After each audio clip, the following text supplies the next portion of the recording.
안녕하세요. 엔타임 강사 강연입니다. 오늘 엔드타임 246강 마지막 때 타임라인 오류 27강입니다. 요한계시록 관련 오류 세 번째 시간입니다. 환란 중간 휴거설과 순차 휴거설은 오류라고 하는 부분을 살펴보도록 하겠습니다. 그러니까 여기에서 이제 그 순차 휴거설이라고 하는 거는 이제 변형된 환란 중간 휴거설이라는 사실을 미리 알고 이렇게 들어가도록 하겠습니다. 본어에 들어가서 중간 휴거설은 명확한 근거가 없다라고 하는 겁니다. 중간이라고 하는 건 이제 환란 중간을 의미하는 거죠.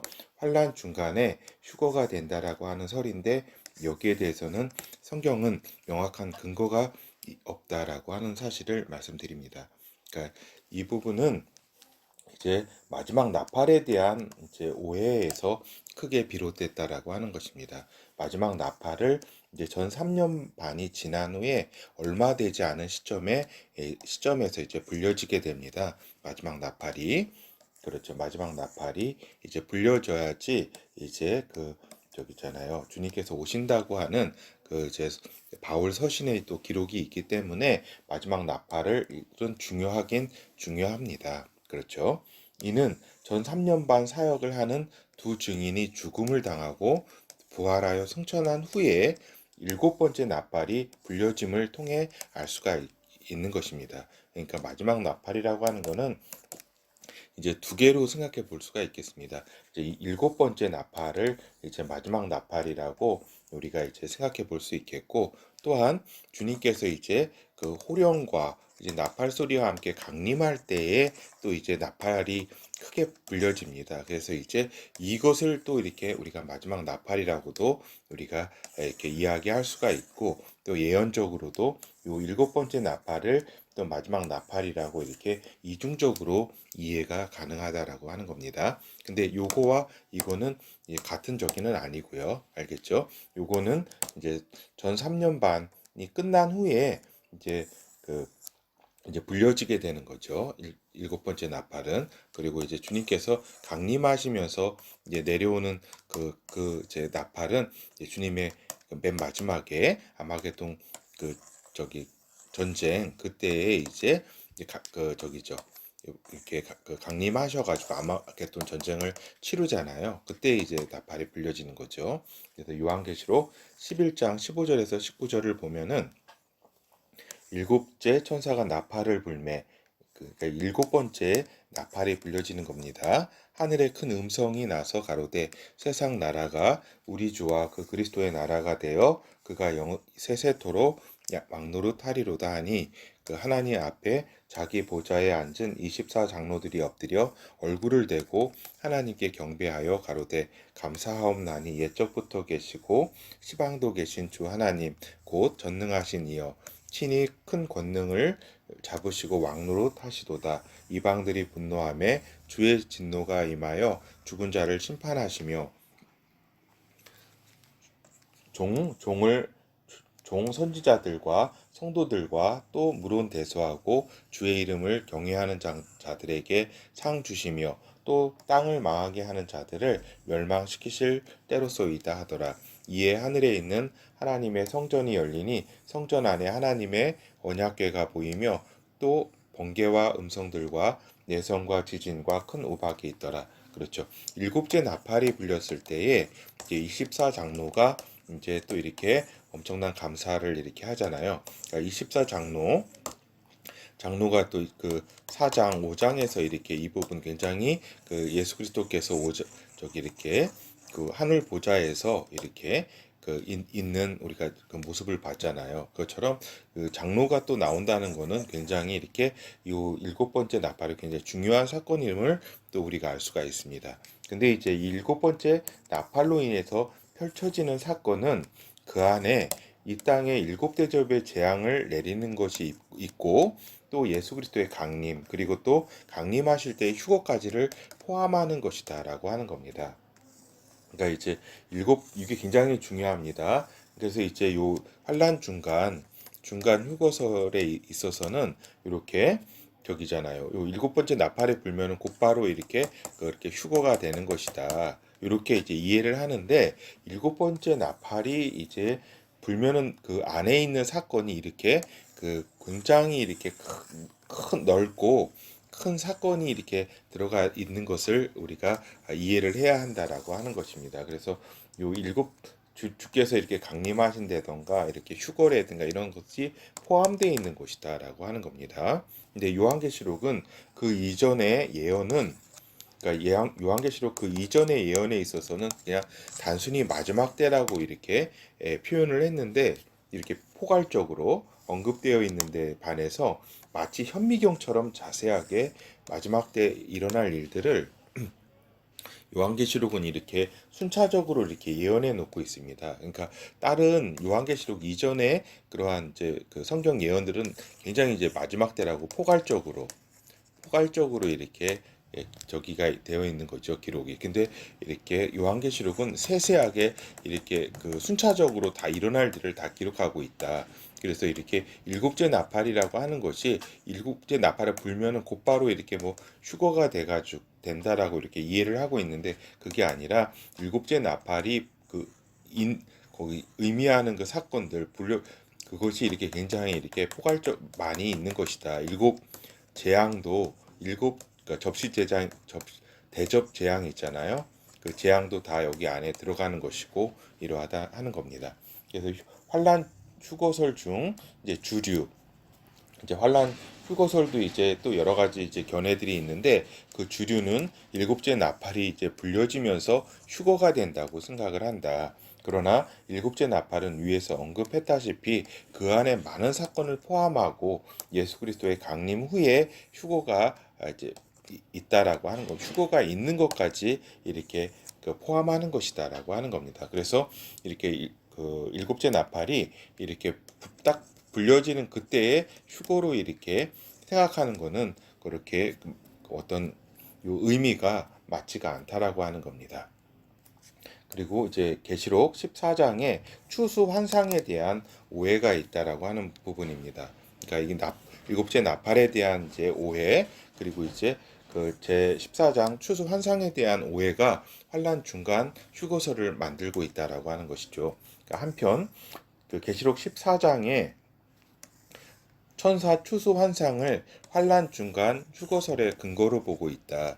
그러나 곡식과 축정일을 가르게 된다는 내용으로 적그리스도 체제에서의 이제 성도들의 순교, 알곡, 그리고 또 아마겟돈 심판에서의 악한 자들에 대한 심판, 축정일을 이렇게 의미하는 것이다라고 하는 겁니다. 여기서 알곡과 축정이로 이렇게 그 낫을 이제 베가지고 천사가 추수를 한다는 것이 이것을 의미하는 것이지 성도들의 순교와 적그리스도 체제에서의 순교와 아마겟돈 심판에서의 악한 자들에 대한 심판, 쭉정이를 의미하는 것이지 이것이 저기 그 이렇게 추수를 한다는 것이 휴거를 이렇게 된다는 것으로 보는 거는 그 이제 근거가 없다라고 이제 말씀드릴 수가 있겠습니다. 그러니까 구름 위에 앉은 이를 이제 예수 그리스도로 해석해 가지고 그 이제 그 어때요? 저기 환란 중간에 이제 예수께서 공중 재림하고 하셨다고 이렇게 보는 이렇게 견해입니다. 그렇죠? 그래서 요 견해가 이제 아까 좀 말씀드린 것처럼 이제 환란 중간 휴거설에 이렇게 주장을 하고 있다. 그러나 구름 위에 앉은 이는 추수하는 천사들이다라고 하는 겁니다. 이 부분의 환상은 예수 그리스도께서 마지막 때는 천사들이 추수할 것이라고 하는 말씀하신 연장선상에서 이해를 해야 한다. 그래서 문맥적으로도 천사를 의미하고 있다라고 하는 것이죠. 그래서 요 구름 위에 앉은 이를 예수 그리스도로 이렇게 해석하게 되니까 이제 환란 중간에 하늘에 이제 그 강림을 먼저 하셨구나 이렇게 보는 것이죠. 근데 그게 그렇지가 않다. 전혀 이제 그 구름이 그 문맥상 보면은 구름 위에 앉은 이가 이제 예수 그리스도가 아니라 이제 예수 그리스도께서는 그때 뭐 하시냐면은 저기잖아요. 여기서 그 뭐야 그 저기 여러 가지 시온산에서 이제 14만 4천 명 이렇게 격려하고 또 이렇게 강림할 준비를 한다거나 이런 상황에 있는 것이지 여기 그 전에 이렇게 그 구름 위에 이렇게 그 뭐라 그럴까 그 와가지고 공중 휴거 공중 이제 재림한 상태에 있는 상태가 아니라는 겁니다. 계시록 19장, 요건 이제 14장에 이제 보이는데 19장 이게 시간상으로 되어 있습니다. 19장에 이제 그 강림을 준비하고 강림하는 장면이 나오는 것이죠. 그래서 계시록 14장에 천사 추수 환상이 그 휴거로 환상을 휴거로 보는 것은 유추 해석일 뿐 환란 중간 휴거설에 어떠한 근거가 또 이렇게 있는 것은 아니다라고 하는 것을 말씀을 좀 드립니다. 그래서 이제 요한계시록 저기 있죠. 요거 14장인데 제가 잘못 썼네요. 요한계시록 14장 15절에서 이제 19절입니다. 또 다른 천사가 성전으로부터 나와 구름 위에 앉은 이를 향하여 큰 음성으로 외쳐 가로되 내 낫을 휘둘러 거두라. 그렇죠. 이게 그 천사가 다른 천사가 구름 위를 앉은 이를 향해서 이제 내 낫을 그 휘둘러 거두라. 그 예수 그리스도에게 이렇게 명령하는 명령을 하는 이런 상황이 그 말도 안 되는 상황이다라고 하는 겁니다. 이런 굉장히 이렇게 이 천사는 굉장히 높은 천사일 텐데 이 천사조차도 내 생물체 내 생물체가 보좌 옆에 있는 내 생물체가 이렇게 또 이렇게 지휘하는 모습을 이렇게 보게 되고 또 천사가 천사한테 이렇게 지휘하지 천사가 감히 내 낫을 휘둘러 이걸 거둘 때가 됐으니 거둬라 이거는 말이 안 되는 상황입니다. 예, 거둘 때에 이르러 땅의 곡식이 다 익었음이로다. 그러니까 곡식이 다 익었으니 너가 이제 낫을 휘둘러 거두라고 천사가 예수 그리스도에게 얘기했다. 예, 말도 안 되는 얘기입니다. 구름 위에 있냐 앉으니라고 표현했지만 이건 또 다른 천사다라고 하는 겁니다. 구름 위에 앉으신 이가 땅을 여기서 이제 저기에서 그래요. 이렇게 굉장히 이렇게 높임말을 쓰고 여기 번역하는 과정에서 이렇기 때문에 이제 이거를 이제 예수 그리스도로 이제 오인하게 만들게 되는 거죠. 그 앉으시니라고 이렇게 높임말을 쓰니까 구름 위에 앉은 이가 낫을 땅에 휘두림에 곡식이 거두어지니라. 또 다른 천사라 그랬잖아요. 또 다른 천사. 하늘에 있는 성전에서 나오는데 또한 이한낫을 가졌더라. 그러니까 또 다른 천사가 또 이렇게 이한낫을 가져서 또 불을 다스리는 다른 천사가 제단으로부터 나와 이한낫 가진 자를 향하여 이한낫 가진 자 이것도 저기잖아요. 천사잖아요. 큰 음성으로 불러 가로되 내 이한낫을 휘둘러 땅에 포도송이를 거두라. 그 포도가 익었느니라 하더라. 천사가 낫을 땅에 두르매 땅에 포도를 거두어 하나님의 진노에 큰 포도주 틀에 던짐에 성 밖에서 그 틀이 밟히니 틀에서 피가 나서 말 굴레까지 닿았고 1600 스타디온에 퍼졌더라. 요게 이제 300km 정도 되는 것인데 이것이 이제 아마겟돈 전쟁으로 해가지고 이제 그 악한 세력들이 이렇게 다 이렇게 진멸당하고 그 피가 이제 흐르는 것을 환상으로 보여주는 겁니다. 알겠죠? 그래서 이제 말씀드리면 또 이제 우리가 이제 순차 휴거설에 대해서 보도록 할게요. 순차 휴거설이라고 하는 것은 변형된 환란 중간 휴거설이라고 하는 것입니다. 즉 환란 중간 휴거설의 기본 입장에다가 환란 전, 환란 후 휴거를 복수 인정한 것이다라고 하는 것입니다. 그러니까 가장 최근의 휴거설로 2, 30년 전부터 종말론 연구자들 사이에 일부 유행하기 시작했다. 그 이전에는 간혹 주장된 바는 있어도 극히 이례적이고 음성적인 것이었다라고 하는 겁니다. 감히 얘기할 수 없었다는 겁니다. 너무나 좀 어떤 근거가 없어서 그런데 요즘 이제 굉장히 일부 유행하게 되었다 이런 순차 휴거설이 그러니까 한 번에 이루어지는 게 아니라 휴거가 이렇게 여러 번에 나눠서 여러 가지 순차적으로 이렇게 이루어진다라고 하는 겁니다.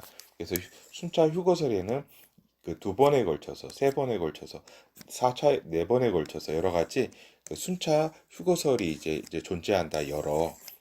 두 번에 이렇게 휴거를 한다. 뭐 세 번에 이렇게 한다. 네 번에 한다. 이렇게 많이 이제 갈린다는 겁니다. 그 이론이 견해가. 근데 환란 중간 휴거설에 근거가 없기에 그러니까 순차 휴거설은 근거 자체가 없게 되는 겁니다. 이거 자체가 환란 중간 휴거설 자체가 근거가 없기 때문에 이것을 바탕으로 하고 있는 순차 휴거설도 근거가 없다라는 말씀을 드립니다. 그래서 다만 이제 환란 중간 이제 휴거를 제외한 이제 환란 전 휴거와 환란 후 휴거 즉 두 번의 두 번의 이제 순차 휴거를 주장하는 견해가 있습니다. 그러니까 무슨 얘기냐면 이제 그 환란 전 휴거설, 그러니까 휴거, 환란 전에 휴거를 하고 환란 이제 후에 휴거를 하는 요러한 순차 휴거설은 이제 환란 중간 휴거설은 아니잖아요. 그렇죠? 이렇게 환란 중간에는 이제 그 휴거가 이렇게 없고 이렇게 또 순차적으로 이렇게 보는 휴거설도 있다라고 하는 겁니다. 근데 이거는 저기 어떤 입장 저기냐면 양시론적 입장이다. 그러니까 양쪽이 다 옳다. 양비론적이 아니라 양쪽 이것도 옳고 이것도 옳다라고 하는 입장이지 성경의 정확한 견해는 아니다라고 하는 겁니다. 그렇죠? 그래서 이제 그 말씀드리는 거는 이렇게 그 환란 중간 휴거설 그리고 이제 요 환란 중간 휴거설을 바탕으로 해가지고 이런 순차 휴거설이 나오게 된다 나중에. 근데 요 근거가 이것이 이제 그 환란 중간 휴거설 근거가 없기 때문에 요 순차 휴거설도 근거 자체는 없다. 다만 요거 중간 휴거설이 아닌 그 환란 전과 환란 후 요 두 개만을 이렇게 순차로 그 두 번에 걸쳐서 이렇게 이렇게 휴거가 일어난다라고 하는 이제 견해가 이제 아주 그 극소수이긴 있지만은 이것도 이제 양시론적 양 입장이지 어떤 그 타협을 하고 이렇게 양쪽을 다 저기 하는 것이지 정확한 그 견해는 아니다. 그래서 이 엔타임 센터는 줄곧 말씀드린 것처럼 그 주님 예수 그리스도께서 그 강림하실 때에 이제 환란 후에 강림을 하셔서 그 아마겟돈 전쟁을 이렇게 치르시고 그때에 이제 치른 다음에 주님께서 이제 그 요 땅에 이렇게 남은 자들을 이렇게 부르신다 하늘로 그렇게 휴거가 이렇게 환란 후 휴거설을 저희 엔타임 센터는 줄곧 말씀드리고 있습니다. 결어를 말씀드리면 환란 중간 이제 휴거로는 근래에 일부 주장되는 견해다. 이것은 일곱째 나팔의 범위에 이제 일곱째죠. 잘못 썼네요. 일곱 번째 나팔의 범위의 오해에서부터 온 것이다. 그리고 천사 추수 환상에 대한 그 오해로부터 온 것이다. 특히 그 구름 위에 앉은 자를 이제 그 예수 그리스도로 보게 됨으로써 이제 그 굉장히 그것도 영향을 많이 끼쳤다라고 하는 겁니다. 그러니까 따로 중간 휴거설을 주장하다가 최근 그러니까 무슨 얘기냐면은 요게 이제 중간 휴거설은 이제 환란 전 휴거설이 있죠. 그리고 이제 그 환란 후 휴거설이 이제 두 개가 이제 팽팽하게 이렇게 있다가 중간 휴거설을 따로 이렇게 좀 주장을 했습니다. 초기에 주장하다가 이제 최근에는 이제 변형된 형태로 발전하고 있다. 이건 즉 이렇게 여러 번 있는 것이다 해가지고 순차 휴거설로 이렇게 진화하고 있다라고 하는 겁니다. 이 중간 휴거설이 순차 휴거설로 이렇게 변형되고 있다라고 하는 말씀을 드립니다. 그리고 이제 순차 휴거설은 이제 아까 방금 말씀드린 것처럼 변형된 환란 중간 휴거설이다. 그리고 양시론적 견해로서 환란 전 환란 후 휴거설의 이제 뭐예요? 이거 뭐라고 쓴 건지 잠깐만요. 뭐 이렇게 극단 이거 제가 잘못 썼네요. 극단을 피하고자 하는 측면도 있다. 그러니까 이 충돌이 너무 심하니까 이제 심하니까 이걸 어떻게 조화롭게 좀 해보자 하는 그러한 의견이기도 하다. 그러나 그 근거는 이제 없거나 아주 희박하다. 뭐 희박하다고 볼 수도 없습니다. 제가 볼 때는 근거 자체가 없다라고 말씀드릴 수 있겠습니다. 그러니까 여기에서는 이제 어떤 두 증인이 이렇게 그 승천하는 것까지도 이제 이거를 이제 교회로 봐가지고 그 지난 시간에 살펴본 것처럼 교회로 봐가지고 이 승천 자체를 또 이렇게 그 휴거되는 것으로 이렇게 또 해석을 또 이렇게 막 한다. 그래서 요 순차 휴거설이 여러 개 이렇게 또 나뉘게 되는 겁니다. 그래서 환란 중간 휴거설 그리고 순차적 휴거설은 오류에 해당한다는 말씀을 드리면서 다음 시간에 뵙도록 하겠습니다. 감사합니다.